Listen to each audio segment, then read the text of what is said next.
Hi friends, ఈరోజు మా mummy మేకల పులుసు చేస్తున్నారండి. దానికోసం అయితే వాటిని క్లీన్ చేసేసుకొని కొంచెం అల్లం వెల్లుల్లి పేస్ట్, కొంచెం పసుపు, కొంచెం కారం వేసుకొని కొంచెం వాటర్ వేసుకొని మనం విజిల్స్ వేయించుకుందామండి. ఒక 15 విజిల్స్ వేయించుకున్న తర్వాత కర్రీ ప్రిపరేషన్ చూద్దామండి. కర్రీ కోసం అయితే పచ్చిమిర్చి, కొంచెం చింతపండు, ఉల్లిపాయ, టమాటా పేస్టు, తర్వాత ఏమో గసగసాలు, వెల్లుల్లిపాయ పేస్ట్ కూడా ఆడుకున్నారండి. ఇప్పుడు కర్రీ అయితే 3 పచ్చిమిర్చి, కొంచెం మెంతాకు వేసుకొని ఇది ఫ్రై అయిన తర్వాత మనం మిక్సీ పట్టుకున్న ఉల్లిపాయ, టమాటా కూడా వేసుకొని అది కూడా ఫ్రై అయిన తర్వాత కొంచెం కారం స్పైసీ తినేవాళ్ళు అయితే కొంచెం ఎక్కువగానే వేసుకొని అది కూడా బాగా ఫ్రై అయిన తర్వాత మనం చింతపండు పులుసుని వేసుకుందామండి. చింతపండు పులుసు వేసిన తర్వాత మళ్ళీ లాస్ట్లో కొంచెం వాటర్ వేసుకుందాం.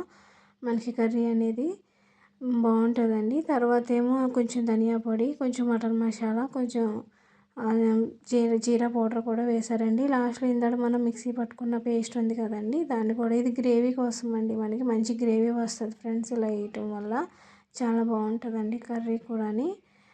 చూసారా ఫ్రెండ్స్, కర్రీ కూడా అయిపోయిందండి.